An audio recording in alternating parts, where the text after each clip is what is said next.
Haleluya, puji Tuhan. Salam jumpa lagi dalam kasih Tuhan Yesus Kristus.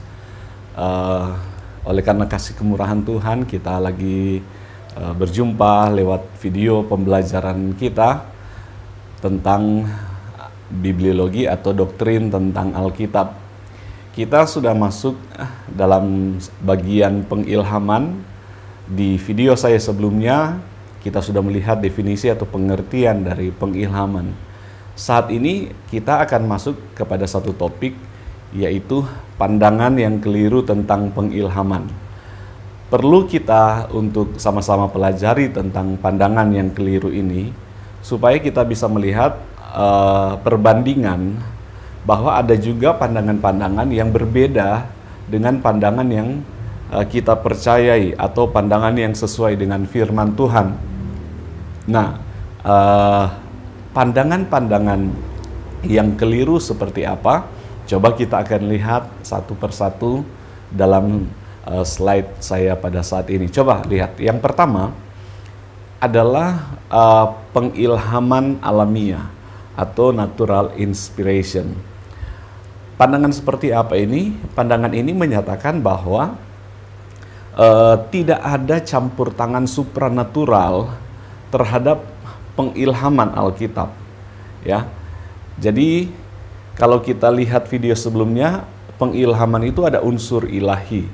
Dalam hal ini Roh Kudus yang membimbing para penulis Alkitab. Tetapi pandangan ini berpandangan bahwa tidak ada campur tangan dari Roh Kudus, tidak ada campur tangan dari supranatural, unsur ilahi dalam hal ini, dalam pengilhaman. Yang ada hanyalah kemampuan alamiah dari seorang penulis Alkitab atau penulis firman Tuhan.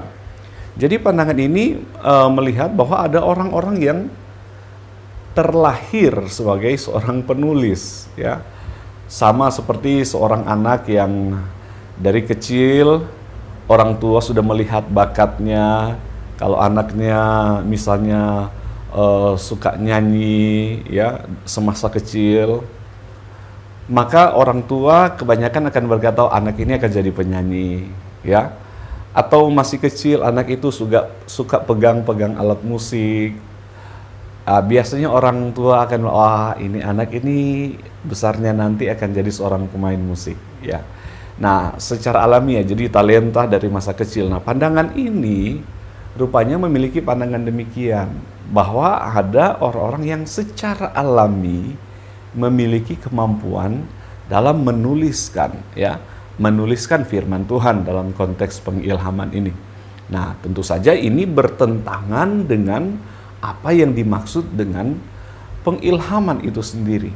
Bahwa pengilhaman unsur manusia itu tidak diabaikan, malah justru Roh Kudus membantu, membimbing para penulis, sehingga penulis menuliskan sesuai dengan karakter mereka masing-masing. Jadi tulisan yang dihasilkan dalam pimpinan Roh Kudus, penulis dengan gaya mereka masing-masing, mereka menuliskan firman Tuhan. Nah, ini pandangan yang keliru, ada pengilhaman alamiah. Kemudian ada pengilhaman yang disebut dengan penerangan rohani, spiritual illumination, ya. Bagaimana dengan pandangan ini? Pandangan ini menyatakan bahwa mungkin saja ada orang Kristen yang memiliki pandangan rohani yang lebih cermat dibanding orang lain. Kalau yang pertama tadi secara alamiah dia muncul, tetapi yang kedua ini memiliki pandangan rohani yang lebih cermat. Artinya, saudara-saudara, oleh pembentukan misalnya karakter, pembentukan rohani, orang-orang ini memiliki pandangan yang lebih, ya, lebih cermat, lebih rohani, sehingga mereka pada akhirnya mempunyai kemampuan dalam menuliskan Alkitab, ya. Sekali lagi, ini mirip dengan pandangan yang pertama yang tidak ada campur tangan dari supranatural dalam hal ini, Roh Kudus, ya. dua pandangan pertama ini tidak ada unsur manusia, tidak ada unsur Roh Kudus di dalamnya. Jadi hanya dari para penulis Alkitab, baik penulis itu secara alamiah memiliki kemampuan, baik yang kedua ini adalah penulis yang memiliki kemampuan rohani, kecakapan rohani yang lebih dari orang-orang lain, sehingga kelebihan mereka memampukan mereka untuk menuliskan Alkitab. Nah, ini lagi-lagi bukan pandangan yang benar, tetapi pandangan yang salah atau pandangan yang keliru tentang pengilhaman. Nah, selanjutnya coba kita lihat yang ketiga. Pandangan yang ketiga adalah pandangan sebagian atau dinamis, ya, partial or dynamic inspiration. Pandangan sebagian atau dinamis. Nah, pandangan ini bagaimana lagi, saudara-saudara? Ya, wah, ini pandangan yang menyatakan bahwa hanya bagian-bagian tertentu saja, ya, yang diilhami, ya, yang lain enggak, ya. Nah, bagian tertentu yang dimaksud hanyalah berkaitan dengan iman dan praktek iman itu yang diilhami. Selain itu tidak diilhami. Jadi dengan kata lain bahwa Alkitab itu tidak semua merupakan ilhaman Roh Kudus. Hanya sebagian, hanya yang berkaitan dengan iman dan praktek yang diilhami, dan bukan secara keseluruhan. Kalau saudara menyimak video saya yang pertama, ada pandangan yang mengatakan bahwa Alkitab berisi firman Tuhan. Alkitab bukan firman Tuhan, tetapi berisi firman Tuhan. Mirip dengan pandangan ini, atau juga bisa juga orang-orang yang memiliki pandangan bahwa Alkitab berisi firman Tuhan karena juga pengilhaman yang seperti ini, ya. Pengilhaman sebagian, tidak semua, tetapi bagian-bagian tertentu saja yang diilhami. Kalau pandangan ini, sekali lagi saya katakan, hanya berkaitan dengan iman dan praktek yang diilhami, yang lain bukan. Oke. Baik, yang keempat, saudara-saudara, pengilhaman konsep, ya. Conceptual inspiration, ya.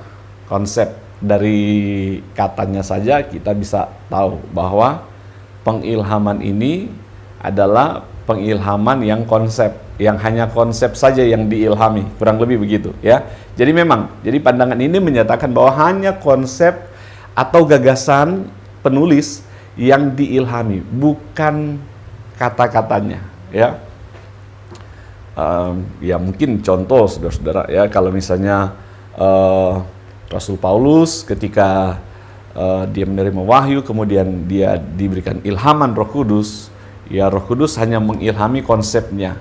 Misalnya Roh Kudus akan taruh dalam hati pikiran dari Rasul Paulus untuk menuliskan tentang iman, pengharapan, kasih, ya. Contoh seperti itu. Selanjutnya kata-kata lagi tidak lagi dalam campur tangan Roh Kudus, ya. Roh Kudus sudah selesai, tinggal menyerahkan semuanya ke dalam pikiran atau kata-kata dari penulis. Nah, kalau demikian, saudara-saudara, tentu saja pandangan ini keliru. Kenapa, saudara-saudara? Karena bisa jadi kata-katanya akan salah, dan sifat ketidaksalahan Alkitab ini tidak akan terpenuhi. Kenapa? Karena pandangan ini bukan sampai kepada kata-kata diilhami. Ya jelas kalau manusia pasti akan ada kesalahan dalam penulisan kata-kata. Tetapi kalau kata-kata juga itu diilhami, Roh Kudus menerangi, Roh Kudus membimbing, Roh Kudus mengontrol, maka tidak mungkin ada kesalahan. Nah, kalau pandangan ini kan keliru, ya jelas keliru, karena tidak mungkin Roh Kudus mengilhami hanya konsepnya. Dengan kata-kata juga itu dalam pengilhaman dari Roh Kudus. Nah, oke, kemudian kita lihat pandangan selanjutnya, ya.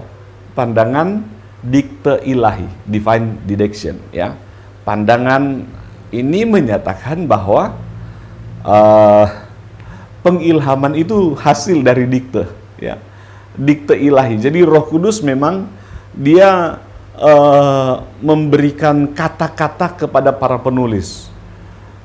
Kalau ini lagi lain lagi, saudara-saudara, ya, unsur manusianya yang tidak ada, ya. Keunikan dari para penulis Alkitab itu tidak ada dalam pandangan ini. Kenapa? Karena Roh Kudus mendiktekan, Tuhan atau Allah mendiktekan kata-kata untuk penulis tuliskan. Kalau seperti itu, saudara-saudara, maka bisa jadi bahasanya akan sama, ya. Gaya bahasanya sama dan tidak menjadi unik lagi. Justru kedahsyatan dari Alkitab kita, Allah memakai karakter, keunikan, latar belakang para penulis Alkitab untuk menuliskan Alkitab. Sehingga, saudara, ketika kita membaca Alkitab, kita pasti akan menemukan cara penulisan, gaya penulisan yang berbeda-beda dari para penulis Alkitab dan membuat Alkitab itu menjadi menarik, menjadi luar biasa. Ya, puji Tuhan. Nah, ini semua adalah pandangan-pandangan yang keliru tentang Alkitab. Ada pandangan yang mengabaikan manusia, faktor manusianya. Ada juga pandangan yang mengabaikan unsur ilahinya, dalam hal ini Roh Kudus. Nah, kedua bagian ini, kedua pandangan ini, atau dua pandangan besar ini, kita sudah lihat di rincinya ada 5, itu semuanya adalah pandangan yang keliru. Oke, nah sekarang bagaimana pandangan Alkitab itu sendiri tentang pengilhaman? Alkitab memberitahukan kepada kita, ada catatan-catatan Alkitab menyaksikan kepada kita, memberitahukan kepada kita bahwa sebenarnya firman Tuhan itu semuanya dalam pengilhaman Roh Kudus. Kembali kepada pengertian pengilhaman, bahwa Roh Kudus membimbing para penulis Alkitab. Sehingga apa yang mereka tulis itu merupakan hasil bimbingan dari Roh Kudus. Dan Roh Kudus menggunakan manusia sebagai penulis dengan segala latar belakang mereka masing-masing. Coba kita lihat, saudara-saudara, pengilhaman dalam pandangan Alkitab. Segala tulisan yang diilhamkan Allah dan seterusnya. 2 Timotius 3 ayat 16 dan 17. Kalimat ini atau ayat ini membuktikan bahwa tidak ada satu bagian dalam Alkitab yang tidak diilhami oleh Roh Kudus. Bahkan Alkitab sendiri berkatakan satu iota pun tidak boleh lenyap dalam kitab suci, dalam firman Tuhan.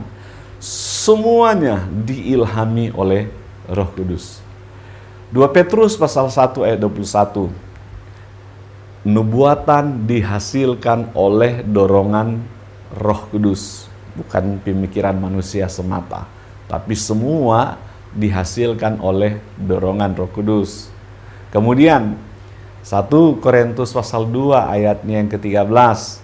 Di sana kurang lebih dikatakan bahwa perkataan para rasul itu bukan hikmat manusia, tetapi bimbingan Roh Kudus, ya. Terus coba kita lihat Lukas pasal 24 ayat 44. Ini perkataan Yesus. Yesus berkata bahwa semua yang tertulis dalam kitab Taurat, ya, dalam kitab nabi-nabi dan Mazmur itu harus digenapi. Jadi Yesus pun, saudara-saudara, menyatakan bahwa firman Tuhan itu adalah diilhamkan Roh Kudus, karena Yesus bilang harus digenapi, ya. Kemudian Yohanes pasal 10 ayat 35, kitab suci tidak dapat dibatalkan, ya. Matius pasal 4 ayat 4 sampai 7 dan ayat 10 itu mengutip, ya. Ulangan pasal 8 ayat 3 dan seterusnya. Dalam ayat ini Yesus mengutip ayat-ayat yang ada di dalam perjanjian lama. Artinya Yesus mengakui Alkitab perjanjian lama, ya. Oke, puji Tuhan. Saudara-saudara yang saya kasih dalam Tuhan, itulah pandangan-pandangan tentang pengilhaman, ya. Baik pandangan yang keliru, tetapi juga kita sudah mendapat pemahaman tentang pandangan yang benar tentang pengilhaman menurut Alkitab itu sendiri. Tuhan Yesus memberkati kita semua. Haleluya.